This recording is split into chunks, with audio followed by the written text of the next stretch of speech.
ഉള്ളത് നമ്മൾ ശിർക്ക് ചെയ്ത് നടക്കുന്നവരാണെന്ന് പറഞ്ഞ ഈ ഹദീസ് ഉണ്ടല്ലോ, യാ ഇബാദല്ലാഹി യസ്തഈനൂൻ എന്ന് പറഞ്ഞത്, അതൊന്ന് വിശദീകരിക്കണം. നമ്മളെയൊക്കെ എന്താണ് ഇതിൽ ശിർക്ക് വന്നിരിക്കുന്നത്? എൻ്റെ അഭിപ്രായത്തിൽ ശിർക്കുരികൾ അവരാണ്, മടപുരികളും ശിർക്കുരികളും അവരാണ്, നമ്മളല്ല. നമ്മളവർ ശിർക്ക് ചെയ്തുകൊണ്ട് നമ്മളെ പറ്റി പറഞ്ഞുണ്ടാക്കണത് ഇപ്പോഴും അവർ പറഞ്ഞിങ്ങനെ. ഇപ്പോൾ ഈ വരെ സമ്മേളനം ഈ സമയത്തും കൂടി ഫോണിൽ കൂടി അവർ അതിനെ പറ്റിയിട്ടാണ് പറഞ്ഞുകൊണ്ടിരിക്കുന്നത്. അപ്പോൾ അതിൻ്റെ സത്യാവസ്ഥ, അതിൽ എന്താണ് ഇവർ പറഞ്ഞ പരത്തിൻ്റെ അർത്ഥം എന്നൊന്ന് പറഞ്ഞ് വിശദീകരിച്ചാൽ തിരക്കില്ല. അസ്സലാമു അലൈക്കും. യാ ഇബാദല്ലാഹ് അഈനൂനി എന്ന് പറയുന്ന ഒരു റിപ്പോർട്ടുമായി ബന്ധപ്പെട്ടാണ് ഇവിടെ ബഹുമാന്യനായ കാരണവർ ചോദ്യം ഉന്നയിച്ചത്. നമ്മൾ ആ ഹദീസിൻ്റെ വിശദാംശത്തിലേക്ക് കിടക്കുന്നതിന് തൊട്ട് മുമ്പ് ആ ഹദീസ് എന്തുകൊണ്ട് നമ്മുടെ നാട്ടിൽ ചർച്ച വന്നു എന്നത് അറിയേണ്ടതുണ്ട്. ഇപ്പം നമ്മുടെ നാട്ടിൽ പൊതുവെ ഈ സമസ്തയുടെ ആളുകളൊക്കെ വാദിക്കുന്നത് അള്ളാഹു അല്ലാത്തവരോട്, മഹാന്മാരോട് തേടാം, അവരറിയും, കേൾക്കും, സഹായിക്കും, ഉത്തരം ചെയ്യും എന്നൊക്കെ അവർ വിശ്വസിക്കുന്നു. അങ്ങനെ തേടാൻ പറ്റൂല, കേൾക്കൂല, സഹായിക്കൂല, ഉത്തരം ചെയ്യൂല എന്ന് നമ്മളും ഇവിടെ പറയുന്നു. അപ്പോൾ അവരെ വാദം സ്ഥാപിക്കാൻ അവർ പല ആയത്തും പല ഹദീസുകളും കൊണ്ടുവരാറുണ്ട്. അത് ശരിയല്ല എന്ന് പറയാൻ നമ്മളും ഖുർആനിലെ പല ആയത്തും ഹദീസുകളും ഒക്കെ തെളിവായി ഉദ്ധരിക്കാറുമുണ്ട്. ആ വിഷയവുമായി ബന്ധപ്പെട്ട് തന്നെയാണ് ഈ ഹദീസും യഥാർത്ഥത്തിൽ ലോകത്ത് ചർച്ചയിലേക്ക് വന്നത്. ഒന്നുകൂടെ ആഴത്തിൽ പറഞ്ഞാൽ, അല്ലാഹു തആലാക്ക് മാത്രമുള്ള കഴിവ്, ഖുദ്റത്ത്, അല്ലാഹു തആലയുടെ പടപ്പുകൾക്ക് അല്ലാഹു നിശ്ചയിച്ചു കൊടുത്ത ചില കഴിവുകൾ, ഇവിടെയാണ് ഈ തർക്കത്തിന്റെ മർമ്മം നിലകൊള്ളുന്നത്. അപ്പൊ അല്ലാഹു തആല കഴിവുള്ളവനാണ്, ഖാദിറാണ്. ഖുദ്റത്ത് അല്ലാഹുവിന്റെ വിശേഷണമാണ്. അല്ലാഹുവിന്റെ കഴിവും പടപ്പുകളെ കഴിവും എവിടെയാണ് വ്യത്യാസപ്പെടുന്നത്? ഇപ്പൊ സമസ്തക്കാരുടെ വിശ്വാസപ്രകാരം അമ്പിയ ഔലിയാക്കന്മാർക്കൊക്കെ അല്ലാഹ് കാണും പോലെ കാണാൻ കഴിയും, അല്ലാഹ് കേൾക്കും പോലെ കേൾക്കാൻ കഴിയും, അല്ലാഹ് സഹായിക്കും പോലെ സഹായിക്കാൻ കഴിയും. എൻ്റെ വക പറയല്ല, ഇത് CM സ്മരണിക, CM സ്മരണിക എന്ന പേരിൽ ഇറങ്ങിയ ഒരു പുസ്തകമാണ്. APEK സുന്നികൾ ഭിന്നിക്കുന്നതിന് മുമ്പ് ഇറക്കിയതാണ്. ഈ സ്മരണികയിൽ ഒരു ലേഖനത്തിൽ പറയാണ്, ഒരു ഹദീസിനെ തെറ്റായി വിശദീകരിച്ചുകൊണ്ട് അവർ പറയുന്നു, ആ ഹദീസിന്റെ ഉദ്ദേശം എന്ന് പറഞ്ഞുകൊണ്ട് അദ്ദേഹം കൊടുത്തത് അല്ലാഹു കാണും പോലെ കാണുകയും കേൾക്കുകയും സഹായിക്കുകയും ചെയ്യുക എന്നാണ് ഈ ഹദീസിന്റെ വിവക്ഷ. എങ്ങനെ? അല്ലാഹു കാണും പോലെ കാണുകയും കേൾക്കുകയും സഹായിക്കുകയും ചെയ്യുക എന്നാണ് ഈ ഹദീസിന്റെ വിവക്ഷ. അപ്പൊ മഹാന്മാർ, ഔലിയാക്കന്മാർ അല്ലാഹു കാണും പോലെ കാണും, അല്ലാഹ് കേൾക്കും പോലെ കേൾക്കും, അല്ലാഹ് സഹായിക്കും പോലെ സഹായിക്കും. പിന്നെ എന്താ വ്യത്യാസം? ഓല് പറഞ്ഞ വ്യത്യാസം, അല്ലാഹുവിന്റെ കേൾവി സ്വയമുള്ള കേൾവിയാണ്, പടപ്പുകളെ കേൾവി അല്ലാഹ് കൊടുത്ത കേൾവിയാണ്. അല്ലാഹുവിന്റെ കഴിവ് സ്വയമുള്ള കഴിവാണ്, പടപ്പുകളെ കഴിവ് അല്ലാഹു കൊടുത്ത കഴിവാണ്. അവിടെ കൊടുത്ത കഴിവ് എന്നതാണ് ഇത് രണ്ടും തമ്മിൽ വ്യത്യാസം. അല്ലാഹ്ക്ക് സ്വയമുള്ളത്, മറ്റൊരുക്ക് അല്ലാഹ് കൊടുത്തത്. ആ വ്യത്യാസമേ ഉള്ളൂ. അത് മാറ്റിവെച്ചാൽ അല്ലാഹ് കാണും പോലൊക്കെ കാണാം, അല്ലാഹ് കാണുന്നതൊക്കെ കാണാം.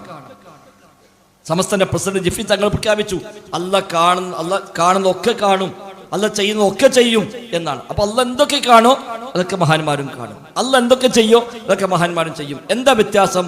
അല്ലാഹ്ക്ക് സ്വയമുള്ള കഴിവ്, ഇവർക്ക് അല്ലാഹ് കൊടുത്ത കഴിവ്. അതുകൊണ്ടാണ് ഒരു സാധാരണ പറഞ്ഞത്, കൊടുത്ത കഴിവെന്ന് ചോദിച്ചാൽ ശിർക്കാവൂല, സ്വയം കഴിവുണ്ട് വിശ്വസിച്ചാൽ ശിർക്കായി, ഇലാഹാന്ന് വിശ്വസിച്ചാൽ ശിർക്കായി, കൊടുത്ത കഴിവാന്ന് വിശ്വസിച്ചാൽ ഈ ലോകം മുഴുവൻ നിയന്ത്രിക്കും CM എന്ന് വിശ്വസിച്ചാലും അത് പ്രശ്നമില്ല. അതുകൊണ്ടാണ് ലോകം നിയന്ത്രിക്കും CM ആണെന്ന് ഇത്ര കണ്ട് മുസ്ലിയാക്കന്മാർ പ്രസംഗിച്ചിട്ടും സമസ്ത അത് ശരിയല്ല എന്ന് പറയാത്തത്. സമസ്തന്റെ അടിസ്ഥാന പ്രകാരം അല്ല, ഉണ്ടാവാം, വിരോധമൊന്നുമില്ല. ഇപ്പൊ CM ഉണ്ടോ ഇല്ലേ അതേ തീരുമാനിക്കാറുള്ളൂ, ഉണ്ടാകുന്നതിന് വിരോധമില്ല. അല്ല കഴിവ് കൊടുത്താൽ മതി, ലോകം മൊത്തം നിയന്ത്രിക്കാൻ അല്ല കഴിവാണ് കൊടുത്താൽ അവർക്ക് നിയന്ത്രിക്കാൻ പറ്റും എന്നാണ്. പക്ഷെ നമ്മൾ അവിടെ അഹ്ലുസുന്നയുടെ വിശ്വാസപ്രകാരം പഠിപ്പിച്ചത്, അങ്ങനെ അള്ളാഹുവിന്റെ കഴിവ് അല്ലാഹ് വേറെ കൊടുത്താൽ അള്ളാഹു സ്വയം ഒരു പങ്കുകാരനെ സ്വീകരിച്ചു എന്ന് വന്നില്ലേ. അല്ലാഹ് കാണുന്നതൊക്കെ കാണുക, അല്ലാഹ് കേൾക്കുന്നതൊക്കെ കേൾക്കുക, അല്ലാഹ് സഹായിക്കുമ്പോഴൊക്കെ സഹായിക്കുക എന്നാണെങ്കിൽ അള്ളാഹുവിൻ്റെ കഴിവ് അള്ളൊരു പടപ്പിന് കൊടുത്തു. അപ്പോൾ അള്ളാഹു സ്വയം ഒരു പങ്കുകാരനെ സ്വീകരിച്ചു. എന്നാൽ അള്ളാഹ് നമ്മോട് പറയും എനിക്ക് പങ്കുകാരില്ല, പങ്കു ചേർക്കാൻ പാടില്ല, പങ്കു ചേർത്താൽ പൊറുക്കൂല എന്ന് അള്ളാഹ് പറയും ചെയ്യുക. അള്ളാഹ് സ്വയം പങ്കുകാരനെ സ്വീകരിക്കുകയും ചെയ്യുക. അതുണ്ടാവില്ല. മാത്രവുമല്ല നബിതങ്ങൾ പറഞ്ഞു ഏലസ് കിട്ടിയാൽ ശിർക്ക് ചെയ്തു. അപ്പോൾ സ്വയം കഴിവല്ല എന്ന് ഉറപ്പാണല്ലോ. നബിയെ താങ്കളും അള്ളാഹും ഉദ്ദേശിച്ചതാണ് നടക്കുക എന്നൊരാൾ പറഞ്ഞപ്പോൾ നബിതങ്ങൾ പറഞ്ഞത് നീ എന്നെ അള്ളാഹ്ക്ക് പങ്കുകാരനാക്കുകയാണോ എന്ന്. മാഷാ അല്ലാഹു വശിഅ്ത യാ റസൂലല്ലാഹ്, അള്ളാഹിന്റെ റസൂലേ നിങ്ങളും അള്ളാഹും ഉദ്ദേശിച്ചതാണ് നടക്കുക എന്ന് പറഞ്ഞപ്പോൾ നീ എന്നെ അള്ളാഹ്ക്ക് തുല്യമാക്കുകയാണോ. അപ്പൊ നബിതങ്ങൾ പഠിപ്പിച്ചത് അങ്ങനെയാണ്, ഖുർആൻ പഠിപ്പിച്ചത് അങ്ങനെയാണ്. അതുകൊണ്ട് അത്തരം കഴിവ് അള്ളാഹ്ക്ക് മാത്രമേയുള്ളൂ. അത് അള്ളാഹ് ആർക്കും കൊടുത്തിട്ടില്ല, കൊടുക്കുന്നുമില്ല. പിന്നെ പടപ്പുകൾക്കുള്ള കഴിവ് എന്താണ്? അതും കൂടെ മനസ്സിലാകുമ്പോഴാണ് ഈ ഹദീസ് നമുക്ക് മനസ്സിലാവുക. അള്ളാഹ്ക്ക് മാത്രമുള്ള കഴിവ്, പടപ്പുകൾക്ക് അള്ളാഹു നിശ്ചയിച്ചു കൊടുക്കുന്ന കഴിവ്, ഇതെന്താണ്? അവിടെയാണ് നമ്മൾ സാധാരണ പല കാര്യകാരണ ബന്ധങ്ങൾക്ക് അപ്പുറം ഇപ്പുറം എന്ന് പറഞ്ഞത്. അള്ളാഹു തആല ഈ ലോകത്തെ എല്ലാം സംവിധാനിച്ച ഒരു വ്യവസ്ഥയുണ്ട്. ആ വ്യവസ്ഥ ഉപയോഗിക്കാൻ മാത്രമേ പടപ്പുകൾക്ക് സാധിക്കുകയുള്ളൂ. ആ വ്യവസ്ഥ ഉണ്ടാക്കിയവൻ അള്ളയാണ്. ആ വ്യവസ്ഥ ഇല്ലാതെ കാര്യങ്ങൾ ചെയ്യാൻ കഴിയുന്നവൻ അല്ലാഹു തആല മാത്രം. ഉദാഹരണമായി ഒരാൾക്ക് സന്താനങ്ങൾ നൽകുന്നവൻ അല്ലാഹ്. എനിക്ക് സന്താനം നൽകണേ എന്ന് തേടേണ്ടത് അള്ളാഹിനോട്. എന്നാൽ സന്താനം ഉണ്ടാകാൻ അള്ളാഹു നിശ്ചയിച്ച വ്യവസ്ഥയുണ്ട്. ആ വ്യവസ്ഥ എന്താ? ഒരാണും പെണ്ണും തമ്മിൽ ഇണ ചേർന്നാൽ സന്താനം ഉണ്ടാകും. അത് ഭാര്യയാണെങ്കിലും ശരി, ഒരു അന്യ പെണ്ണാണെങ്കിലും ശരി, ഗർഭം ഉണ്ടാവും. അള്ളാഹ് വെച്ച വ്യവസ്ഥയാണ്. പക്ഷെ ഭാര്യയെ മാത്രമേ ഉപയോഗിക്കാൻ പാടുള്ളൂ, അതാണ് അനുവദിച്ചത്. അന്യ സ്ത്രീയെ വ്യഭിചരിച്ചാൽ കുറ്റകരമാണ്, ഹറാമാണ്. വ്യവസ്ഥക്കപ്പുറത്താണോ? അല്ല. വ്യവസ്ഥ ഉണ്ട്, ഗർഭമുണ്ടാകും, സന്താനമുണ്ടാകും. പക്ഷെ ആ വ്യവസ്ഥ ഉപയോഗിക്കാൻ പാടില്ല. മറ്റേ വ്യവസ്ഥ ഉപയോഗിക്കാൻ പാടുണ്ട്. അതുകൊണ്ട് ആ വ്യഭിചരിച്ച ശിർക്കല്ല, കാരണം വ്യവസ്ഥക്ക് അതീതമായി ചെയ്തിട്ടില്ല. ഉപയോഗിക്കാൻ പാടില്ല എന്ന് പറഞ്ഞ വ്യവസ്ഥ ഉപയോഗിച്ചു എന്ന് മാത്രം. മോഷ്ടിച്ചാൽ പണമുണ്ടാകും, അത് വ്യവസ്ഥയാണ്. അധ്വാനിച്ചാലും പണമുണ്ടാകും, മോഷ്ടിച്ചാലും പണമുണ്ടാകും. ഏത് പണം കൊണ്ട് ഹോട്ടലിൽ പോയി ഭക്ഷണം കഴിച്ചാലും വിശപ്പ് മാറും, അത് വ്യവസ്ഥയാണ്. ഒരു വ്യവസ്ഥ ഉപയോഗിക്കാൻ അനുവാദമുണ്ട്, മറ്റൊരു വ്യവസ്ഥ ഉപയോഗിക്കാൻ അനുവാദമില്ല. എന്നാൽ ഒരു ആണും പെണ്ണും ഇണ ചേരാതെ ഒരു പുതിയ മനുഷ്യനെ സൃഷ്ടിക്കണം. വ്യവസ്ഥ ഇല്ലാതെ കാര്യം നടത്തണം. ഇത് ലോകത്ത് ആർക്കെങ്കിലും കഴിയുമോ? കഴിയും. ആർക്ക് കഴിയും? ആരാണോ ദുനിയാവിൽ ഈ വ്യവസ്ഥ വെച്ചവൻ അവന് മാത്രം കഴിയും, വേറെ ആർക്കും കഴിയില്ല. ബാക്കി എല്ലാവർക്കും കഴിയുന്നത് അല്ലാഹ് വെച്ച വ്യവസ്ഥയെ ഉപയോഗിക്കൽ മാത്രമാണ്. അല്ലാഹു തആല ഒരാണും പെണ്ണും ഇല്ലാതെ ഒരു മനുഷ്യനെ ഉണ്ടാക്കിയിട്ടുണ്ടോ? ഉണ്ടാക്കിയിട്ടുണ്ട്. ആദം നബിയെ സൃഷ്ടിച്ചു. ഒരാണിൽ നിന്നും പെണ്ണിൽ നിന്നും അല്ല ആദം നബി ഇസ്ലാം ഉണ്ടായത്, അത് അള്ളാഹിന്റെ ഖുദ്റത്താണ്. ഹവ്വാ ബിബിയെ സൃഷ്ടിച്ചു. ഒരാണിൽ നിന്ന് മാത്രമാണ്, പെണ്ണില്ലാതെ. ഈസാ നബിയെ സൃഷ്ടിച്ചു. ഒരു പെണ്ണിൽ നിന്ന് മാത്രമാണ്, ആണില്ലാതെ. അത് മൂന്നും വ്യവസ്ഥകൾക്ക് അപ്പുറത്താണ്. വ്യവസ്ഥകൾക്ക് അതീതമായി ചെയ്യാൻ കഴിയുന്നവൻ അല്ലാഹു തആല മാത്രം. അതാണ് അഭൗതികമായ കഴിവ്, കാര്യകാരണ ബന്ധങ്ങൾക്ക് അതീതമായ കഴിവ് എന്നൊക്കെ പറയുന്നത്. ആ കഴിവ് അല്ലാഹ്ക്കേ ഉള്ളൂ. മറിയം ബിബിയുടെ മുമ്പിൽ മലക്ക് വന്നു, അല്ലാഹ് അയച്ച ദൂതനാണ് ഞാൻ, നിനക്കൊരു സന്താനത്തെ നൽകാൻ. മറിയം ബിബി എന്താ ചോദിച്ചത്? എനിക്കെങ്ങനെ കുട്ടിയുണ്ടാകും? വലം യംസസ്നി ബശർ വലം അകു ബഗിയ. ഒരാണും എന്നെ തൊട്ടിട്ടില്ലല്ലോ, ഞാൻ തെമ്മാടിയായ പെണ്ണുമല്ലല്ലോ. ന്യായമായി സ്പർശിക്കാൻ ഭർത്താവില്ല, ന്യായമല്ലാതെ സ്പർശിക്കാൻ ഞാനൊരു തെമ്മാടിയായ പെണ്ണുമല്ല, പിന്നെ എങ്ങനെ കുട്ടിയുണ്ടാകും? ഖാല കദാലികി ഖാല റബ്ബുകി ഹുവ അലയ്യ ഹയ്യിൻ. മലക്ക് പറഞ്ഞു, കാര്യം അങ്ങനെ തന്നെയാണ്, നീ പറഞ്ഞത് ശരിയാണ്, ഒരു പുരുഷൻ തൊട്ടിട്ടില്ല. പക്ഷേ ഖാല റബ്ബുകി, നിന്റെ റബ്ബ് പറയുന്നു, ഹുവ അലയ്യ ഹയ്യിൻ, എനിക്കത് എളുപ്പമാണ്. വ്യവസ്ഥ ഇല്ലാതെ സന്താനമുണ്ടാവുക എന്നത് അല്ലാഹ്ക്ക് എളുപ്പമാണ്. അത് CM-നും എളുപ്പമാണ് എന്ന് വരാൻ പറ്റുമോ? പറ്റൂല. അല്ല അമ്പ്യവരാക്കന്മാരും ചെയ്യും എന്ന് പറയാൻ പറ്റുമോ? ഇല്ല. ഇതാണ് അഭൗതികമായ കഴിവ് അല്ലാഹ്ക്ക് മാത്രം. അതുകൊണ്ട് അഭൗതികമായ തേട്ടങ്ങൾ അല്ലാഹ്വിനോട് മാത്രം. ഭൗതികമായ വ്യവസ്ഥകൾ നമുക്ക് ഉപയോഗിക്കാം, അനുവദിക്കപ്പെട്ട വ്യവസ്ഥകളൊക്കെ. അനുവാദമില്ലാത്ത വ്യവസ്ഥകളോ ഉപയോഗിക്കാൻ പാടില്ല. എന്നാൽ സമസ്തക്കാർ വാദിച്ചു അങ്ങനെ വ്യത്യാസമില്ല. ഈ അഭൗതികമായത് അല്ലാത്തത് വ്യവസ്ഥന്റെ ഉള്ളിൽ വ്യവസ്ഥന്റെ പുറത്താ വ്യത്യാസമൊന്നുമില്ല. ഇവിടെ ഏത് അമ്പിയാവുലാക്കന്മാർക്കും അള്ളാഹു ചെയ്യുന്ന ഏത് പണിയും ചെയ്യാൻ കഴിയും. പക്ഷെ അള്ളാഹ് കൊടുത്ത കഴിവെന്ന് വിചാരിച്ചാൽ മതി, സ്വയം കഴിവില്ല. അവിടെ തേടുകയും ചെയ്യാം. അങ്ങനെ തേടാൻ തെളിവുണ്ട്, ഖുർആനിലും ഹദീസിലും തെളിവുണ്ട് എന്ന് അവർ സമർത്ഥിക്കാൻ ശ്രമിച്ചു. അതിനവർ പല തെളിവുമായി വന്നു. അതിൽപ്പെട്ട ഒരു തെളിവാണ് ഈ പറയപ്പെട്ട റിപ്പോർട്ട്, യാ ഇബാദല്ലാഹ് എന്ന റിപ്പോർട്ട്.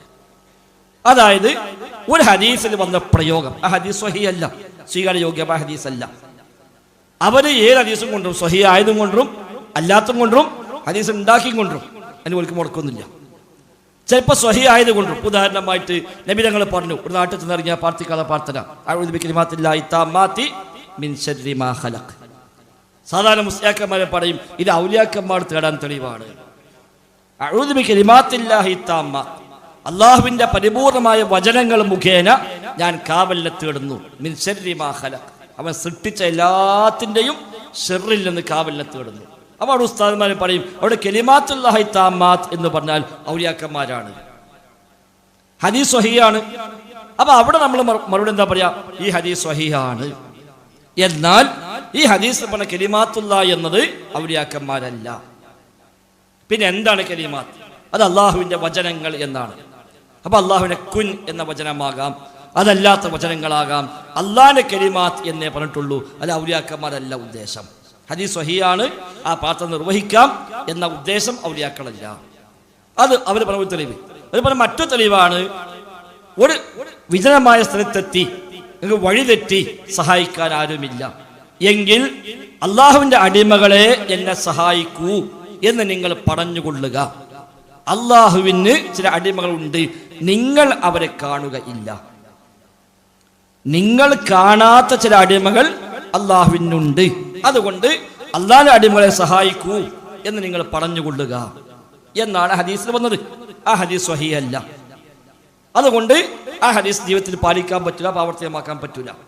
പക്ഷെ ഉസ്താദുമാർ വന്നിട്ട് പറഞ്ഞു ഈ ഹദീസാണ് ഞങ്ങൾക്ക് തെളിവ് മൊയ്തീൻ ശൈഖിനെ വിളിക്കാൻ, ഈ ഹദീസാണ് തെളിവ് മരിച്ചുപോയവരെ വിളിക്കാൻ. കാരണം നിങ്ങൾ കാണാത്ത അടിമകൾ ഉണ്ട് എന്ന് പറഞ്ഞല്ലോ. അപ്പൊ അതാരാ? അത് മരിച്ചുപോയ അമ്പിയാവിലൊക്കെ മല റൂഹുകളാണ്. അപ്പൊ അവരിവിടൊക്കെ ഉണ്ടാകും, ഓല നമ്മളെ സഹായിക്കും, നിങ്ങളോലെ കാണൂല എന്നല്ല ഈ ഹദീസിലുള്ളത്. അപ്പൊ നമ്മൾ അത് രണ്ട് മറുപടി കൊടുത്തു. ഒന്ന്, ഈ ഹദീസ് സ്വഹീഹല്ല, അതുകൊണ്ട് തന്നെ പിന്നെ തെളിവിൽ കൊണ്ടുവരാൻ പറ്റൂല. ഇനി അതല്ല, ഏതെങ്കിലും പോലെ തലകുത്തി പറഞ്ഞിട്ട് സ്വഹീഹാന്ന് സ്ഥാപിച്ചു വിചാരിക്കാം, എന്നാൽ പോലും നിങ്ങൾ പറഞ്ഞ പോലെയല്ല. സ്വഹീഹാണ് എന്ന് സങ്കല്പിച്ചാൽ തന്നെയും നിങ്ങൾ പറഞ്ഞ പോലെ മൊയ്തീൻ ഷെയ്ഖോ റിഫായി ഷെയ്ഖോ CMO അല്ലെങ്കിൽ അമ്പിയാവുലക്കന്മാരോ ഒന്നുമല്ല. അപ്പൊ സ്വാഭാവികമായിട്ട് പിന്നെ ആരാ ചോദിക്കും? കാണാത്ത അടിമണ്ടെന്ന് ഹദീസിലുള്ളൂ, മരിച്ചു പോയാൽ വരുന്നില്ലല്ലോ. അപ്പൊ കാണാത്ത അടിമ ലോകത്ത് വേറെ ഉണ്ടോ? ഉണ്ട്. കാണാത്ത അടിമകൾ പലതുണ്ട്, മലക്കളുണ്ട്, ജിന്നുകളുണ്ട്, അതല്ലാത്ത ഒരുപാട് സൃഷ്ടികളുണ്ട് നമ്മൾ കാണാത്തത്. അപ്പൊ നിങ്ങൾ കാണാത്ത അടിമകൾ ഉണ്ട് എന്ന് പറഞ്ഞുകൊണ്ട് ഔലിയാക്കന്മാർ സഹായിക്കുമെന്ന് പറയാൻ പറ്റൂല. അത് ദുനിയാവിലുള്ള നമ്മൾ കാണാത്ത എത്രയോ അടിമകളുണ്ട്. അള്ളാഹു തആല ഏതെങ്കിലും അടിമയെ ഏൽപ്പിച്ചാൽ ആവാലോ, അത്രേ ഉണ്ടാവുള്ളൂ. അപ്പൊ സ്വഹീഹ് അല്ല, സ്വഹീഹ് ആണെങ്കിൽ തന്നെയും നിങ്ങൾ പറഞ്ഞ അർത്ഥമല്ല. ഇതാണ് ആ ഹദീസ്. ഇവിടെ ഒരു 100-300 കൊല്ലമായി ലോകത്ത് ചർച്ച, നമ്മുടെ നാട്ടിലുള്ള ചർച്ച മാത്രമൊന്നുമല്ലത്. ഒരു 100-300 കൊല്ലമായി ലോകവ്യാപകമായി സൂഫികൾ ഈ ഹദീസ് കൊണ്ടുവന്ന് അവർ തെളിവായി ഉന്നയിക്കുന്നു. അന്നൊക്കെ ലോകവ്യാപകമായി കൊടുത്ത മറുപടിയും ഇതാണ്. ഒന്ന്, ഇത് സ്വഹീഹ് അല്ല. രണ്ട്, സ്വഹീഹ് ആണെങ്കിൽ തന്നെ നിങ്ങൾ പറഞ്ഞ അർത്ഥത്തിലല്ല. അല്ലെങ്കിൽ സ്വഹീഹ് ആയിട്ടും കാര്യമില്ല, ഇസ്തിഗാസ ചെയ്യാൻ ഇത് തെളിവല്ല. ഇതാണ് ഇതിന്റെ മർമ്മം. പിന്നെ നമ്മൾ തമ്മിൽ ഇതെങ്ങനെ ചർച്ചയായി അതും കൂടി മനസ്സിലാക്കണമല്ലോ. അപ്പൊ നമ്മൾ നേരത്തെ പറഞ്ഞു, ഇവിടെ അമ്പിയാവുലക്കന്മാർക്കെല്ലാം അഭൗതികമായ കഴിവുണ്ട് എന്നാ സമസ്തക്കാരുടെ വിശ്വാസം. നമ്മൾ പറഞ്ഞത് അങ്ങനെ കഴിവില്ല. അഭൗതികമായ കഴിവ് അല്ലാഹു തആലക്ക് മാത്രമേ ഉള്ളൂ. അഭൗതികമായ കഴിവ് പറഞ്ഞാൽ കാര്യകാരണ ബന്ധങ്ങൾക്ക്, വ്യവസ്ഥകൾക്ക് അതീതമായ കഴിവ്. അള്ളാഹ് നിശ്ചയിച്ച വ്യവസ്ഥകൾക്ക് അതീതമായ കഴിവ് അള്ളാഹ്ക്ക് മാത്രമേ ഉള്ളൂ, മറ്റാർക്കുമില്ല. ഇവരെ പറഞ്ഞു അല്ലാത്തവർക്കുമുണ്ട്, ഒരിക്കൽ അള്ളാഹ് കൊടുത്തതാണ്, അള്ളാഹ്ക്ക് സ്വയമുള്ളതാണ്, മറ്റൊരു അള്ളാഹ് കൊടുത്തതാണ്. അപ്പൊ അള്ളാഹിന്റെ കഴിവ് അമ്പിയാക്കന്മാർക്ക് ഉണ്ടാകും, പക്ഷെ അള്ളാഹ്ക്ക് സ്വയമുണ്ട്, മറ്റൊരു അള്ളാഹ് കൊടുത്ത കഴിവാണ്. ആ വ്യത്യാസമേ ഉള്ളൂ. നമ്മൾ പറഞ്ഞു അല്ല, അങ്ങനത്തെ അള്ളാഹിന്റെ കഴിവ് അള്ളാഹ് കൊടുക്കൂല, കൊടുത്ത അള്ളാഹ് സ്വയം പങ്കുകാരെ സ്വീകരിക്കലായി മാറി. അതുകൊണ്ട് വ്യവസ്ഥകൾക്ക് അതീതമായ കഴിവ് അള്ളാഹ്ക്ക് മാത്രമേ ഉള്ളൂ, ഒരു പടപ്പിനുമില്ല. അപ്പൊ സ്വാഭാവികമായിട്ടും പലരും ചോദിച്ചു, അങ്ങനെയാണെങ്കിൽ മലക്ക് നമ്മൾ കാണുന്നില്ലല്ലോ, ജിന്നെ നമ്മൾ കാണുന്നില്ലല്ലോ, അപ്പൊ അതൊക്കെ അഭൗതികമായതല്ലേ, അപ്പൊ അഭൗതികമായ കഴിവായില്ലേ? ഇല്ല, നമ്മൾ കാണുന്നില്ല എന്നുകൊണ്ട് അതൊന്നും അഭൗതികമല്ല. അഭൗതികം എന്ന് പറഞ്ഞാൽ അള്ളാഹ് നിശ്ചയിച്ച വ്യവസ്ഥകൾക്ക് അതീതമായ കഴിവ്. അപ്പൊ മലക്കുകൾക്ക് വ്യവസ്ഥകൾക്ക് അതീതമായ കഴിവുണ്ടോ? ഇല്ല. മലക്കുകൾക്ക് മലക്കിന്റെ വ്യവസ്ഥ ഉണ്ട്. ജിന്നുകൾക്കും ശൈത്താന്മാർക്കും വ്യവസ്ഥകൾക്ക് അതീതമായ കഴിവുണ്ടോ? ഇല്ല. അവർക്ക് അള്ളാഹ് നിശ്ചയിച്ച വ്യവസ്ഥ ഉണ്ട്. ആ വ്യവസ്ഥ പ്രകാരം അവരിവിടെ കാണുന്നു, കേൾക്കുന്നു, സഞ്ചരിക്കുന്നു, പ്രവർത്തിക്കുന്നു, ജീവിക്കുന്നു, മരിക്കുന്നു. ജിന്നുകൾ, മലക്കുകളും അള്ളാഹ് നിശ്ചയിച്ച വ്യവസ്ഥ പ്രകാരം അവരിവിടെ പ്രവർത്തിച്ചു കൊണ്ടിരിക്കുന്നു. പക്ഷികളും മൃഗങ്ങളും ഒക്കെ അള്ളാഹ് നിശ്ചയിച്ച വ്യവസ്ഥ പ്രകാരം ജീവിക്കുന്നു, പ്രവർത്തിക്കുന്നു. മനുഷ്യന്മാരും അള്ളാഹ് നിശ്ചയിച്ച വ്യവസ്ഥ പ്രകാരം ജീവിക്കുന്നു, പ്രവർത്തിക്കുന്നു. വ്യവസ്ഥകൾക്ക് അതീതമായ കഴിവ് അള്ളാഹ്ക്ക് മാത്രമേ ഉള്ളൂ. ഇതാണ് 100 കൊല്ലം മുജാഹിദീങ്ങൾ ഇവിടെ പ്രബോധനം ചെയ്തത്. അതിൽ നിന്ന് ചില ആളുകൾ മാറിയിട്ട് അവർ പറഞ്ഞ അഭൗതികമായ കഴിവ് എന്നാൽ നമ്മളെ കണ്ണിൽ കാണാത്തത് എന്നാണ്. അബ്ദുസ്സലാം സ്വലമിയാണ് ആദ്യം മറ്റത് പറഞ്ഞത്. നമ്മുടെ കണ്ണിൽ കാണാത്തതൊക്കെ അഭൗതികം എന്ന് പറയാം. അപ്പൊ സ്വാഭാവികമായിട്ടും ജിന്നിനെ കാണുന്നില്ലല്ലോ, അപ്പൊ ജിന്ന അഭൗതികമായി. മലക്കിനെ കാണുന്നില്ല, അപ്പൊ മലക്ക് അഭൗതികമായി. അപ്പൊ കണ്ണ് കാണാത്തതൊക്കെ അഭൗതികം. അപ്പോഴാണ് സ്വാഭാവികമായിട്ടും ഇവിടെ അമ്പലക്കടവ് പൈസനെപ്പെടുത്ത രംഗത്തിറങ്ങിയിട്ട് പറഞ്ഞു, ഞങ്ങൾ പണ്ടേ പറഞ്ഞു അമ്പ്യാവിലേക്ക് നമുക്ക് അഭൗതികമായ കഴിവുണ്ട്. ഇപ്പൊ നിങ്ങൾ കുറച്ച് ആൾക്കാർ പറഞ്ഞല്ലോ ജിന്നു മലക്ക് അഭൗതികാന്ന്. അപ്പൊ ഞങ്ങൾ പറഞ്ഞല്ലേ ശരി, ഇപ്പൊ മനസ്സിലായില്ലേന്ന്. ഞങ്ങൾ പണ്ടേ പറഞ്ഞു അള്ളാഹ്ക്ക് മാത്രമല്ല അഭൗതികം, അമ്പ്യാക്കളും ഔലിയാക്കളൊക്കെ അഭൗതിക കഴിവുണ്ട്. അന്ന് നിങ്ങൾ പറഞ്ഞു അള്ളാഹ്ക്ക് മാത്രമേ അഭൗതിക കഴിവുള്ളൂ. ഇപ്പൊ നിങ്ങളെ കൂട്ടത്തിൽ ചിലര് പറയാൻ തുടങ്ങി ജിന്നും മലക്ക് അഭൗതികാണ്. അപ്പൊ പിന്നെ ഞങ്ങൾ പ്രവർത്തിക്ക് എത്തിയില്ലേ. ഇനി കുറച്ച് കഴിയുമ്പോൾ നിങ്ങൾ എന്ത് പറയും? മൊയ്തീൻ ശൈഖിനും അഭൗതിക കഴിവുണ്ട് പറയും. അപ്പൊ തർക്കം തീരുമല്ലോ എന്ന്. അപ്പൊ അന്ന് നമ്മൾ പറഞ്ഞു ഇല്ല, അത് അയാൾ മാത്രം പറഞ്ഞതാണ്, മുജാഹിദ് പ്രസ്ഥാനം മൊത്തം പറഞ്ഞിട്ടില്ല. അഭൗതികമായ കഴിവ് അള്ളാഹ്ക്ക് മാത്രമേ ഉള്ളൂ. പക്ഷെ അദ്ദേഹം അപ്പോഴും പറയല്ല ജിന്നും മലക്ക് അഭൗതികമാണ്. അപ്പൊ മൂപ്പട് ചോദിച്ചു, അഭൗതികമായി ജിന്നും മലക്കും സഹായിക്കോ? ഇല്ല, സഹായിക്കൂല. അള്ളാഹ് മാത്രമേ സഹായിക്കുള്ളൂ. അപ്പൊ മലക്കളെ സഹായം കിട്ടുമെന്ന് പറയുന്ന ചില ഘട്ടങ്ങളുണ്ടല്ലോ. അദ്ദേഹം പറയും ഇല്ല, അത് പറയാൻ പറ്റൂല. അപ്പൊ ബദറിൽ മലക്ക് ഇറങ്ങിയല്ലോ, അദ്ദേഹം പറയും ഇറങ്ങിയിട്ടില്ല. ബദറിൽ മലക്ക് ഇറങ്ങി വിശ്വസിച്ചാൽ ശിർക്കാവും. അപ്പൊ ഖുർആനിലുണ്ടല്ലോ 5000 മലക്കളെ ഇറക്കാമെന്നില്ല, സന്തോഷ വാർത്ത അറിയിക്കുന്നു. ഖുർആനിലെ ആയത്തില്ലേ. അപ്പൊ അദ്ദേഹം പറഞ്ഞു സന്തോഷ വാർത്ത അറിയിക്കുന്നതേ ഉള്ളൂ, ഇറക്കിയുന്നില്ലല്ലോ. സിഹിർ ചെയ്യുമ്പോൾ സാഹിറിനെ ശൈത്താൻ സഹായിക്കും എന്ന് ഖുർആൻ പഠിപ്പിച്ച കാര്യമാണല്ലോ. ഇല്ല, ശൈത്താൻ സഹായിക്കൂല. അപ്പൊ ഹദീസിലുണ്ടല്ലോ, ആ ഹദീസ് ശരിയല്ല. അപ്പോഴാണ് ആ ഹദീസൊക്കെ ഇപ്പോൾ തള്ളറിഞ്ഞു. ആ ഹദീസ് ശരിയല്ല, ശരിയില്ല. അന്ന് ശക്തമായി KNM പ്ലാറ്റ്ഫോമിൽ നിന്നുകൊണ്ട് നമ്മളൊക്കെ പറഞ്ഞു ഈ വാദം ശരിയല്ല. അഭൗതികമായ കഴിവ് അള്ളാഹ്ക്ക് മാത്രമേ ഉള്ളൂ. ജിന്നും മലക്കൊന്നും അഭൗതിക കഴിവുള്ളവരല്ല. അവർക്കൊക്കെ അള്ള വെച്ച വ്യവസ്ഥ പ്രകാരം അവ പ്രവർത്തിക്കുന്നു. അതിൻ്റെ വ്യവസ്ഥ എന്താ നമുക്കറിയാതേ ഉള്ളൂ. അവരുടെ വ്യവസ്ഥ എന്താ നമുക്കറിയില്ല. എന്നല്ല അഭൗതികമായ കഴിവ് അവർക്കൊന്നുമില്ല. പക്ഷേ അത് കുറച്ചു കാലം മുന്നോട്ട് പോയപ്പോൾ ഈ പറഞ്ഞ ആളുകൾ പലരും പിന്നെ അത് ഏറ്റുപറയാൻ തുടങ്ങി. ജിന്നും മലക്ക് അഭൗതികം തന്നെയാണ് എന്ന് പറയാൻ തുടങ്ങി. 2007 ഫെബ്രുവരി മാസത്തിൽ വിചിന്തനത്തിൽ ലേഖനം വന്നു. ജിന്നും മലക്ക് അഭൗതികമാണെന്ന് ബുദ്ധിയും വകതിരിവുമുള്ളവർ പറയുകയില്ല. 2013 ഫെബ്രുവരി 13 അതേ വിചിന്തനത്തിൽ ലേഖനം വന്നു. ജിന്ന് ഭൗതികമല്ല, അഭൗതികം തന്നെ. അവിടെയാണ് ഈ അഭിപ്രായ വ്യത്യാസങ്ങൾ വന്നത്. അപ്പോഴാണ് യാ ഇബാദല്ലാഹ് എന്ന വിഷയം. അപ്പോൾ ജിന്നു മലക്കൊന്ന് പറയാൻ പറ്റുമല്ലോ, കാരണം ജിന്നു മലക്ക് അഭൗതികല്ലേ, അപ്പോൾ ഒരു സഹായിക്കുന്നു വരൂലേ, അപ്പോൾ ശിർക്കാവൂലേ എന്ന് ഈ ഹദീസിനെ അങ്ങനെ അട്ടിമറിച്ചത് ഈ വിവാദം ചില ആളുകൾ കൊണ്ടുവന്നപ്പോഴാണ്. അതാണ് ഹദീസ് നിഷേധങ്ങൾക്ക് വഴിയായി മാറിയത്. നമ്മെ സംബന്ധിച്ച് 100 കൊല്ലമായി ഇവിടെ സമസ്തക്കാർക്കെതിരെ നാം പറയുന്ന നിലപാടും അഹ്ലുസുന്ന 1400 കൊല്ലമായി പറഞ്ഞു വന്ന നിലപാടും മുസബ്ബിബുൽ അസ്ബാബായ അല്ലാഹ്, കാരണങ്ങളാക്കിയവനായ അല്ലാഹു തആല അവന് മാത്രമാണ് കാരണങ്ങൾക്ക് അതീതമായി പ്രവർത്തിക്കാൻ കഴിയുക. ഒരു നബിക്കും കഴിയില്ല, ഒരു വലിയനും കഴിയില്ല, ഒരു മഹാനും കഴിയില്ല, ഒരു ജിന്നിനും കഴിയില്ല, ഒരു മലക്കിനും കഴിയില്ല, ഒരു സൃഷ്ടിക്കും കഴിയില്ല. അള്ളാഹിന്റെ കഴിവ് അള്ളാഹ്ക്ക് മാത്രം. ആ കഴിവ് അള്ളാഹ്ക്കും കൊടുക്കുന്നുമില്ല, കൊടുത്തിട്ടുമില്ല. മുഅ്ജിസത്ത് കറാമത്ത് അങ്ങനെ കൊടുത്ത കഴിവുമല്ല, അവർക്ക് യഥേഷ്ടം ഉപയോഗിക്കാൻ പറ്റാവുന്ന കാര്യവുമല്ല എന്ന അഹ്ലുസുന്നയുടെ നിലപാട് നമ്മൾ അന്നും ഇന്നും പറഞ്ഞു വരുന്നു. വല്ലാഹു അഅലം.